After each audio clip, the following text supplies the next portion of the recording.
It really pains me to do a post-game video after a game like this. I mean, look, I know the Bulls were without DeMar DeRozan, and had DeRozan played, they most certainly would have won the game, although I say that, who the hell knows, because the Bulls love playing poorly against sub-500 teams. But even without DeRozan, there was no excuse to lose to the Wizards of all teams, but then the Wizards without three of their best players, particularly Bradley Beal and Porzingis. Like, this should be a no-brainer win for the Bulls. You look at the fact that they are without Porzingis and Gafford. That gives the Bulls a huge advantage down low with Vucevic going up against Taj Gibson. I love Taj, but man, come on now. I would have expected Vuce to have put up 25 and 15 tonight. And look, the Bulls had a solid first half. They ended up going up by as many as 16 at one point, I believe, and then the third quarter happened, and it all happened so fast too, because they actually started out the quarter well. Then the Wizards suddenly turned it up a notch and decided to play like it was the NBA Finals. The Wizards outscored the Bulls 41-21 in the third quarter. They scored more points in the third quarter alone than the Bulls did in the entire second half.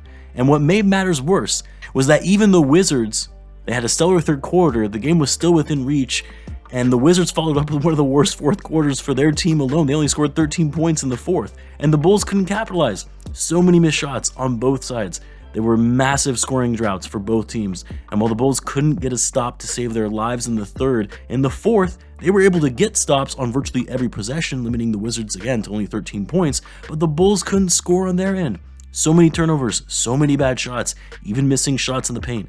The Bulls had 16 assists tonight as a team, 16 assists in the entire game. Guys could not get it going. Even when they were making the right plays in transition, they would fumble the ball. They shot 46% from the field and 31% from three. Now give the Wizards credit, because they actually played well. They hustled, they fought for rebounds better than the Bulls did, they played defense better than the Bulls did, and despite being without their best players, they wanted it more than the Bulls did. And what makes this loss so frustrating is that you would finally had the Bulls making the right strides to getting back to 500, to getting back up in the standings, and now here we are, we've found ourselves back to 4 games below 500, and the Bulls have one of the easiest schedules over the next few weeks leading up to the trade deadline. This is the time to make some headwinds in the standings, stringing a bunch of wins together, and then you see a performance like tonight. Just brutal in every way, and really the only positive that you can take away from this loss is that hopefully it gets the Bulls' act together to start taking these sub-500 teams seriously and putting them away in games that they need to win. Just so funny, because this is the exact opposite of the Bulls last season, who beat all of the teams they needed to last year and couldn't beat any of the top teams. Well, this season they're beating the best teams and losing against some of the worst. Just baffling at this point. Speaking of baffling, can we talk about that final shot by Zach Lavine? I know some people are hard on Billy Donovan, myself included, but I'm pretty sure he did not draw up a 2-point mid-range jumper with 5 seconds left when the Bulls are down 3 points. He's not an idiot, okay? And he did confirm post-game that that wasn't the shot. It was to take a 3, because you need a 3 to tie a game when you're down 3 points. And look, I understand Zach thought he was fouled. The Wizards had a foul to give. They reached in when he was driving, and he tried to get the shot up to create an M1 situation. But you have to assume you're not going to get the call. Never assume that you are going to get a foul call there. You should always assume that even if they try to foul, that you need to get the shot off so that your team can actually tie the game. You need to put up a 3.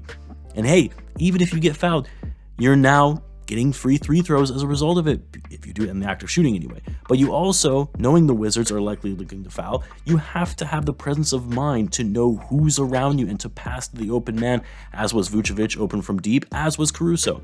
And I know Zach was looking for the foul, but he already was driving to the lane after catching the ball. There wouldn't have even been an opportunity to put up a 3. Just a baffling decision there. No idea what he was thinking. And I hate to say it, kind of goes back to why Billy Donovan is usually going with DeMar in the clutch, because Zach Lavine isn't the best decision maker in these situations. And it's unfortunate, because Zach actually had a solid game tonight. He wasn't that efficient from deep, but he finished the game with 38 points on 15 for 28 shooting. He really was the reason the Bulls actually were able to remain in the game. And he had that insane turnaround 3 to tie the game with 1 second left on the shot clock. I believe there was about 23 seconds left in the game at that point. And the Bulls actually defended the final shot by Kuzma very well.